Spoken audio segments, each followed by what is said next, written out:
Assalamu alaikum. Welcome to Muhammad's Boom Boom Room, where all of my guests either agree with me completely or they go boom. I am your host, the Prophet Muhammad, peace be upon me. And with me now is one of the greatest theoretical physicists of all time, Stephen Hawking. Professor Hawking, so glad you could roll into the studio this evening. Thank you for having me, Muhammad.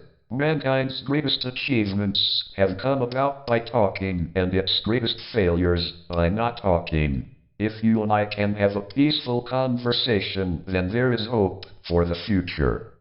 Alhamdulillah! This is why I invite people from all perspectives to join me on my show, so I can give them the opportunity to agree with me. As a gesture of friendship, I would like to send you a free copy of A Brief History of Time. Why would you send me a book when, as everyone knows, I can't read? We are all different, but we share the same human spirit. Well said! Or should I say, well synthesized. So, tell us about yourself. All my life, I have been fascinated by the big questions that face us and have tried to find scientific answers to them. My goal is simple. It is a complete understanding of the universe, why it is as it is, and why it exists at all. Well, if you want to understand the universe, you've come to the right place, because the great God Allah has revealed to me the secrets of the cosmos. Wonderful. Let us discuss gravitational singularity theorems, cosmological inflation, Euclidean quantum gravity, and the black hole information paradox. Cosmetological what now? Let's not get ahead of ourselves, Dr. Hawking. We want to keep things simple for the sake of our viewers. Instead, allow me to recap what Al-Islam teaches about the universe. And then you can tell everyone how science has confirmed my revelations. It is your show. I am ready to be amazed. Well, towards the bottom of the universe is a giant fish or whale. Sometimes that fish or whale gets agitated, and this is what causes earthquakes. On the back of the giant sea creature are 7 Earths, all of which are flat. They're stacked up like pita breads, except that there's a 500-year journey in between each one of them. We live on the top Earth, which again is flat. The sun and the moon chase each other around the Earth, much like Aisha and myself, but they can never catch each other. The sun sets in a muddy pool somewhere out west. There are people who live near the pool. They can tell you all about the pool. Above us, in the lowest heaven, are the stars, which are missiles that Allah uses to shoot demons when they try to sneak into paradise to hear his scheming. When you see a shooting star, it's because Allah became angry and hurled a star at a demon. Above the stars are 7 huge domes that enclose the 7 heavens. Each of these domes is solid and would fall on us if Allah didn't hold it up by his mighty power. Above the 7 solid domes is a large sea, which is as deep as one of the heavens. Above the sea are 8 mountain goats. They're giants, which are all as tall as one of the heavens. And above the goats is the throne of Allah. Now, do you see why Muslim apologists claim that science proves my religion is true? How could I have known all these facts about the universe apart from divine revelation?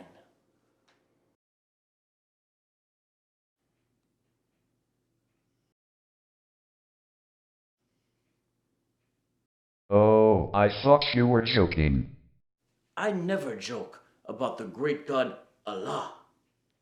Muhammad, if I were to summon all of my brain power in order to invent the most ridiculous universe anyone could ever imagine, my imaginary universe would still be more like the real universe than anything you just said. Everything you could possibly get wrong, you got wrong. That seems to be some sort of record. I think your speech synthesizer must be malfunctioning, unlike my button, which never malfunctions, because you're starting to sound like a crazy person. The thing about smart people is that they seem like crazy people to dumb people. Peace be upon me! I do sound crazy to dumb people. That's why Allah always has to remind me that I'm not crazy. But smart people are amazed that my scientific revelations all turned out to be true. Muslim Dawah books, which I can't read, are filled with proof that Western scientists agree with my revelations.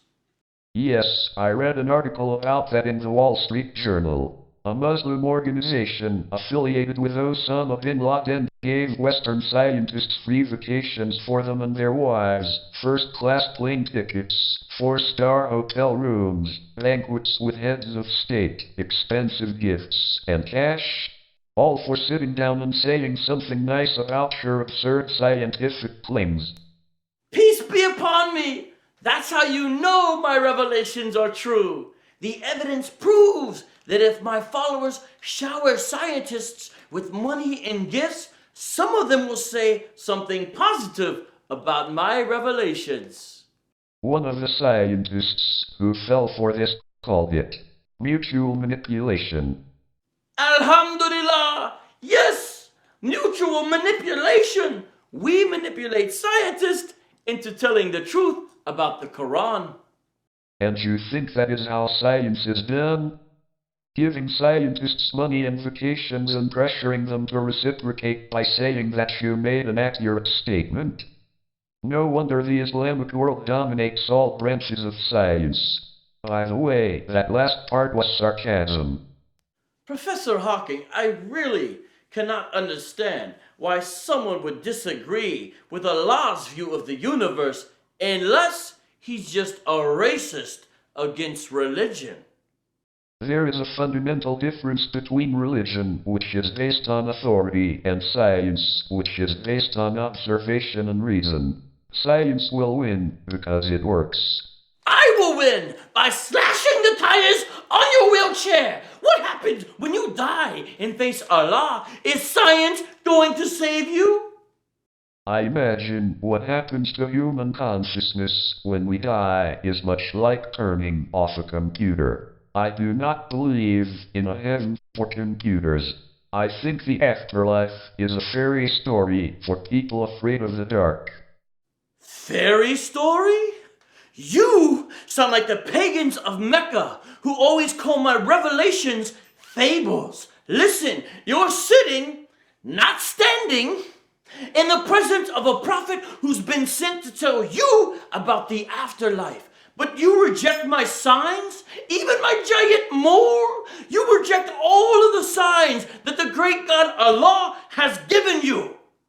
The human race is just a chemical scum on a moderate-sized planet orbiting around a very average star in the outer suburb of one among 100 billion galaxies. We are so insignificant that I can't believe the whole universe exists for our benefit.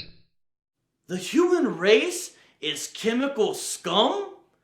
I call Jews and Christians the worst of creatures, and everyone throws a hissy fit. But here you are, calling all of humanity chemical scum. If we're all just chemical scum, and dying is like turning off a computer, then who cares about science? We are just an advanced breed of monkeys on a minor planet of a very average star. But we can understand the universe. That makes us something very special. Special for what? Special chemical scum who will eventually be turned off like computers? Professor Hawking, don't you see?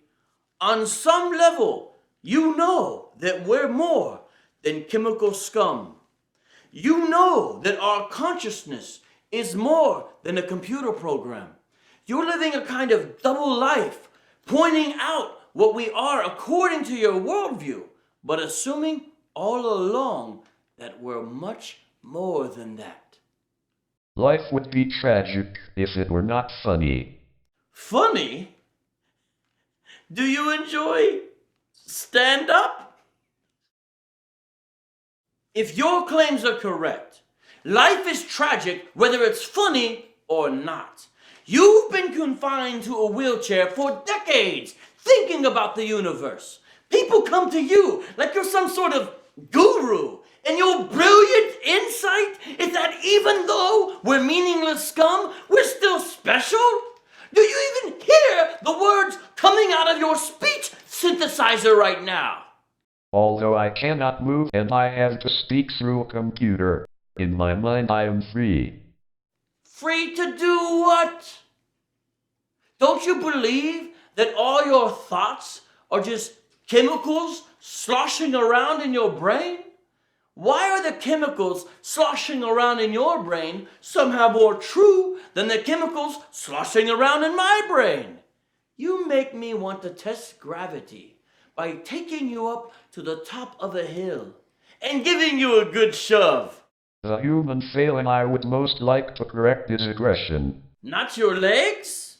Peace be upon you, please let me finish. The human failing I would most like to correct is aggression. It may have had survival advantage in caveman days to get more food, territory, or a partner with whom to reproduce, but now it threatens to destroy us all. Aggression doesn't threaten to destroy us all.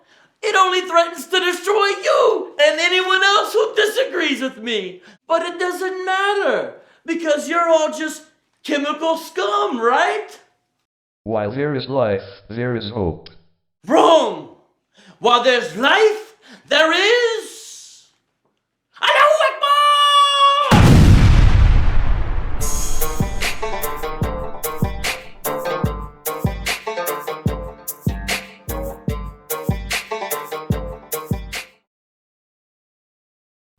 I am getting a revelation from the great God Allah. Do not like this video, do not share this video, and do not, under any circumstances, subscribe to this channel.